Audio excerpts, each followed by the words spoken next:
What's good, guys? It's Poku Banks, baby. Welcome back to my channel. If you're new here, please leave a like, comment, and subscribe. Now, today's video, I've got Phil from TheMoneyGame, and today I'm talking about print on demand. This is another source of income that you guys can look into, where essentially, you're selling t-shirts online through sources like Redbubble, Teespring, Amazon, all sorts. So, Phil, what's good, man? How you been? I'm good, feeling better than ever. Yeah. Things are flowing, work is flowing. Everything's smooth. Exactly. During times like this, COVID, how is print on demand, the industry? At the moment, I'd say it's doing a lot better than it has been doing in the past. And obviously that's because most people are at home. So as you can imagine, the profits are up higher than what they would usually be. Yeah, no, that's nice. For those that don't know, what is print on demand selling? What is it? Just as a summary, so print on demand is a service that allows you to sell products in demand. So let's say, for example, you make yourself a design. Print on demand websites allow you to put that design on different products. So it could just be a t-shirt, it could be a mug, it could be stickers. Most of these sites have over 50 products. And then what happens when someone buys your product, these sites fulfill that. And then obviously you then get a commission of what someone paid for the product with your design on it. Okay, now that makes sense. And then, for example, if you wanted to sell something trendy, you just put it on the design and then someone could just buy it just like that. Exactly. It's sent to like another warehouse and they make it for you. Yeah, they do everything. All you need to do is just provide the design and then they take over everything else pretty much. So would you say it's really hands-off in a way? Or you're just doing the admin side, so making sure all sales are fulfilled? 100%. Yeah. Besides, obviously, if you are making the design yourself, besides that, everything else is hands-off, yeah. Oh, wow. And you sell on, sites like Redbubble, so they promote your stuff and market it for you? Yeah, so Redbubble is one of the better sites when it comes to actually promoting, mainly because through Google search, a lot of the products show up on there because they put a lot of money into advertising. Yeah. So compared to other sites, you don't really have to do that much for your designs to get out there. If you stay on top of trendy topics, people will find you. Wow. So then for someone watching this that may want to look for another source of income during such times like in lockdown, what would be the best way to get started with that, would you say? I would say, so with Redbubble, literally jump on the site, create an account. Obviously go to a YouTube channel as well. Yeah, there's a lot of videos about Redbubble. But once you create an account and you jump into it, Redbubble will actually show you what's trending. So you get an idea straight off the bat. Yeah. And if you design for those trends at the start, it will allow you to pretty much get eyes on your page and then get you the sales that get things moving pretty much. Okay, Ben. And then how much would you say one would need to get started with that? Is it a cash intensive business or is it really low up front? I would say you need a phone and Wi-Fi to get started on Redbubble because you can get apps on your phone that allow you to make designs you can put on Redbubble. And as long as you have Wi-Fi, you can upload to Redbubble. So it's as easy as that. Literally. And you was talking about making designs on print on demand. What if, like me, I'm not good at art at all. So how would I then make designs to then sell? Was it, are you outsourcing it to someone on Fiverr? How would one go to make the designs? Well, firstly, I just want to say when it comes to designs, they don't have to be complicated designs. Some people think, obviously, I need to make something that look good, and they feel that if they're not that artistic, it kind of hinders them. But you could literally make text as your design. Oh, wow. Just put it on your shirt. Like, for example, when, Trump said, "Make America Great Again," those people who just put "Make America Great Again" on t-shirts would have made a lot of money if they got in on the trend early. However, if you do want to make the more graphic styled t-shirts, you can go to sites like Fiverr, pay an artist. There's also sites out there like Vexels that actually have pre-made t-shirt graphics that you can download and then edit to your liking. So would you say it's all about just jumping on trends in a way, or is there an evergreen niche as well? Like, what would you say is? So my strategy would be trends at the start, because from what I've learned with the Redbubble algorithm, once you obviously do trending things, people will find your page, which is the hardest thing. Once they find your page, you'll get some sales. And then when Redbubble sees that you're a reputable seller, you can actually make the money, then they'll start to push you more. And if you want to then do evergreen design, you can do, because Redbubble will still push them out. Yeah. Okay then. Okay, that's making sense. And then going forward on that, is Redbubble the only site you sell on, or do you like, because obviously, you know, you don't put all your eggs in one basket. Is it? No, do you diversify? How do you? So Redbubble, I would say it's the easiest to get into in terms of the print on demand sites, just because how it's set up and because of their marketing side, the things, how they advertise for you. But besides Redbubble, I use sites like TeePublic. It's very similar to Redbubble, just not as many products. I also use, you know, things like Etsy. Etsy, you have to actually pay for your listings, which can put some people off. But if you think of it as investing in something that's working elsewhere, then obviously it's good to go. Then there's merch by Amazon, Spreadshirt. There's a lot. I mean, on my channel, I've made videos where I've covered all these different sites that I use. So there's a lot of different print on demand sites out there. Oh, wow. Okay. That's making sense. With print on demand, would you say, what are the profit margins on average, or what products are the best to sell? Is it t-shirts, mugs, like in terms of profit wise, like if you want to make money? So it varies depending on the website you're on. So if you're on Merch by Amazon, which is a print on demand based business that's built through Amazon, t-shirts are the go-to. But if you're on Redbubble, stickers are the best sellers. As in like something you stick on like a laptop or something? Yeah, like, yeah. Stickers sell like crazy. They're the top selling product. And there's ways to be competitive in how you make stickers to make the most out of that. But yeah, on Redbubble will definitely be things like stickers. Okay. That's crazy. I didn't know stickers would be when I think of print on demand, I think of mugs, t-shirts, hoodies, but stickers, nah. Yeah, I mean, people like to decorate, because you have to think the people that are buying from sites like Redbubble, they're the people that are probably online looking for things to decorate their laptops or whatnot. And another thing as well, if you have a sticker, let's say that does well on Redbubble, you know you can then put stuff like that on sites like Etsy, because if it's working here on Etsy, you have to pay for the listing, but you're paying to list something that's proven, that's working. So, by the sounds of it, it seems like print on demand may be a little saturated. So how would one, you know, get through all of the noise and, you know, prosper in the business, would you say? Or would you say it's not even saturated at all? What do you think? I wouldn't say it's saturated, only for the fact that when it comes to trends, when it comes to news, just think to yourself, every year there's always something happening. If we think of dances, if we go from 2010 to 2020, there's been like loads of different new dances that if you was in print on demand, you could potentially make designs based on them or sayings and obviously make money from that. Oh, wow. Okay, then. That makes sense. Now, obviously, when it comes to print on demand, you're printing something that someone wants. So what if, you know, it arrives to them, me as a customer, and I feel like, it doesn't look good, I want to return it. How does that work? How does that and refunds work for the customer side and your side? So if you're on Redbubble, this is probably one of the best parts. You have nothing to do with that. Once a customer's bought it, if they return it, refund it, Redbubble's not going to take your money away from you. Redbubble take the L? Yeah, exactly. They'll take the L. The only instance where anything may affect you is if, let's say, someone orders something and then they cancel the order, so it doesn't actually go out to them. But as soon as it gets to the customer, you've made your money, that's the deal done. Exactly. Wow, that's actually a benefit. And is that on the other sites as well, or is it just Redbubble? Redbubble has that. Sites like Merch by Amazon, I feel like it's similar in terms of the whole returns thing. So once the customer gets it, if they return it, it doesn't affect you as much. And then when it comes to sites like TeePublic, yeah, it's very similar pretty much. They deal with the returns and customer service. Have you ever thought of, obviously, you're building these stores on these platforms. Have you ever thought, you know, one day, let me just make my own website and own it all, because at the end of the day, what if, you know, Redbubble goes down one day? That's true. Have you ever thought of that, or what do you think about making your own store? Is that a step?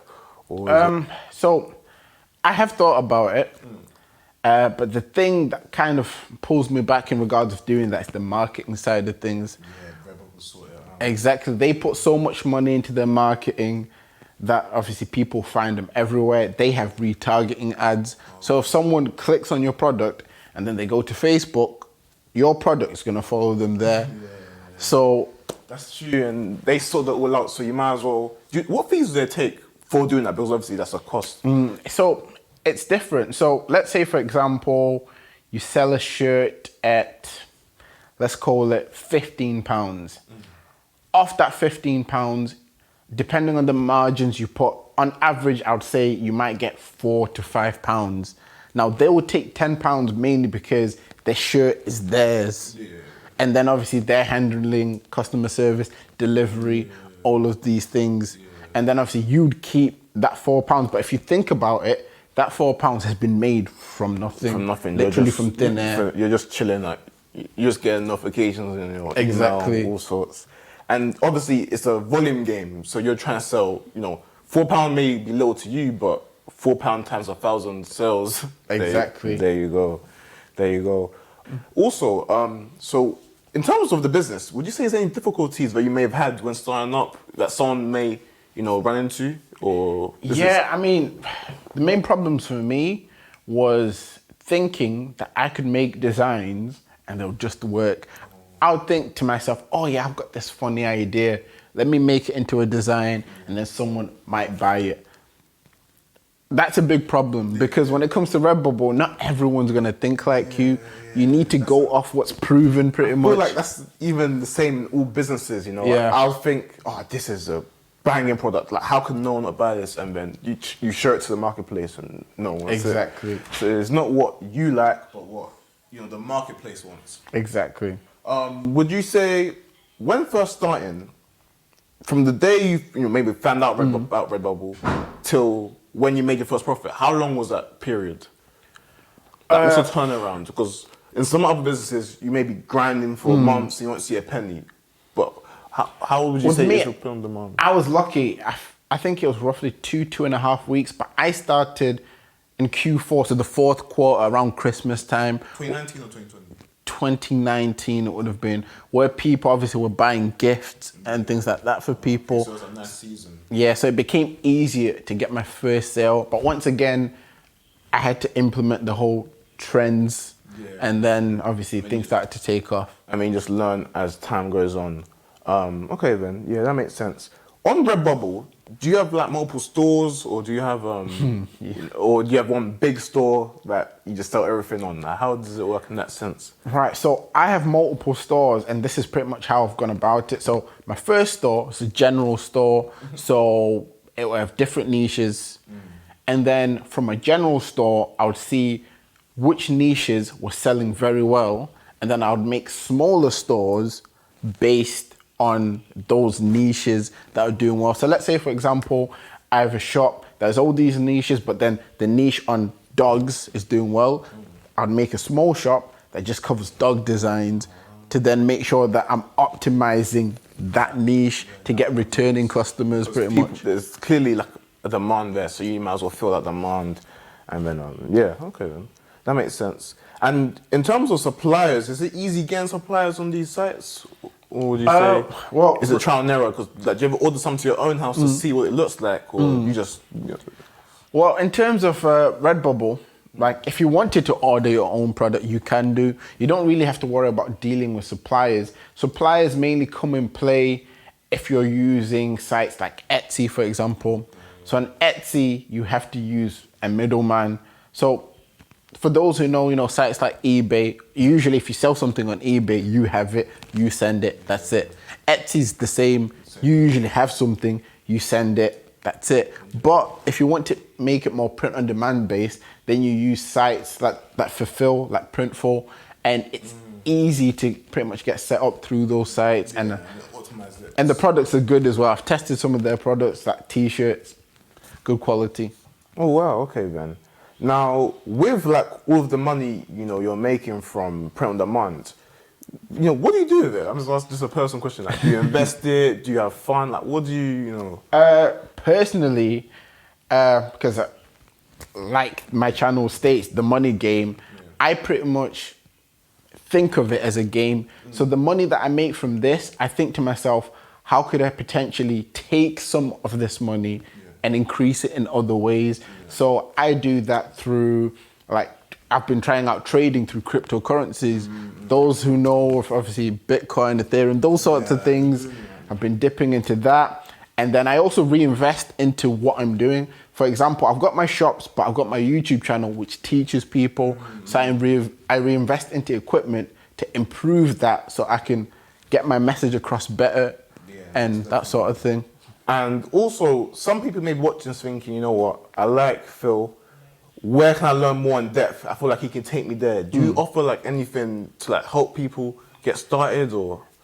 To be fair, I do. I mean, I offer, obviously there's my YouTube channel, free content. And then on top of that, I also have like a free starter guide. So for those that want to dip in, make a little bit of money, it might be, you know, pocket money, might be maybe up to £100 sort of thing. This starter guide will show you what I used to start off, to learn, to get my first few sales, to get things rolling. But for those that kind of want to take it more seriously, they're thinking, okay, I want to have multiple stores. I want to make this into more of a full-time thing. I have a paid guide, which pretty much, gives away what I'm doing till this day. To get you to where you want to be today, and there's updates and they can get in contact with you. Just saves time pretty much. Because at the end of the day, the real currency is time. So buying 100%. This course is just buying yourself time to learn how to get there quicker. Yeah, exactly. I agree as well. I feel like I like learning off other people's mistakes. So if someone's telling me or someone's been somewhere that where I want to go, I'll switch places with them in a heartbeat. So if I have to pay to get there, why not? Because the return on investment is far greater. The money you'll make from the profits, you'll pay for the course and all sorts. Exactly. There's a reason why people use sat-navs when they don't know where they're going. Exactly. There's a reason. It tells you where to go. You might as well follow the instructions rather than trying to figure out yourself. Exactly. It'll waste so much more fuel doing so. And in this case, you're wasting money trying to get to where you want to be. In terms of starting off, would you say even teenagers can do this? Teenagers... a lot of teenagers watch my channel and they want to just make some money online. So yeah, I mean, from what I've seen in some of my comments, the people that do this range from age. I've seen 13-year-olds that were talking about, oh, I've got my first sale in the first couple of weeks. Just from watching the videos, to 65-year-olds, they're like, yeah, I'm trying this now. Now, obviously, you know, with print on demand, you know, it isn't, you know, the be all and end all for your life. What do you want to get into in the future, or what plans do you have for, you know, Phil? What can we see in 5 years, 10 years? 5 years, 10 years. Let's see. I'm hoping things like Bitcoin, cryptocurrency blows up even more, because invested into that a little bit. And besides that, I mean, I'd like to go into properties, mainly because obviously brick and mortar is the one thing that's solid. Like, people always need houses, so I'd like to dip into that a little bit as I get into the future. And yeah, besides that, focus on, you know, family side of things, my faith side of things, fitness, 100%. And obviously the money game. The money game, you already know. Just building your money, taking money from other projects and investing it, building your empire. Literally anyone can just get onto it. What would you say, £100 is enough to start with? I'll say zero. Zero? You sort of just for free? Yeah, if you want kind of a jump, then obviously there's my paid guide, which, to be fair, it's cheap. Yeah. But if you just want to get into it... For £0. Money from thin air. Wow. Yeah, you're literally printing money, you guys. Literally print on demand, that's the name. But that's making sense. So you can just start just like that. So there's no excuse for you guys to not have any other side hustles. Here, I've told you guys, I've shown you guys an opportunity where you can literally just start from no money whatsoever. Make a design, see how it does, see what Redbubble does in terms of marketing, and then boom, you got your first sale, use the profits to then reinvest into make a better design, boom, boom, boom, simple.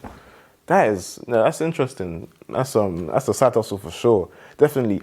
Would you say, what 3 tips would you give to beginners, you know, about wanting to start? 3, you know, must-dos, would you say? Must-dos, I would say, use different products. Don't just stick to the products you're seeing. For example, you jump on Redbubble, you see a lot of t-shirts. Don't just think, okay, I'm going to make the t-shirt my priority. Look at some of the other things. For example, greetings cards, birthday cards. Birthdays are always happening. Yeah. Try to dip into that market. Yeah. Stay on top of trends. Yeah. That's what's going to get you your first initial views, first initial traction, and then sales. And just be consistent. Don't give up after a week. Yeah. Get to at least 100 designs. Yeah. Oh, 100 designs. I would say people shouldn't expect any sales up until they get to 100 designs. Oh, wow. Some people may be lucky and get sales at 20 designs, 10 designs. Wow. But think long term, not short term. Oh, wow. So would you say it's like you got to put in, your first designs won't be that great just naturally. And you just literally just try new things.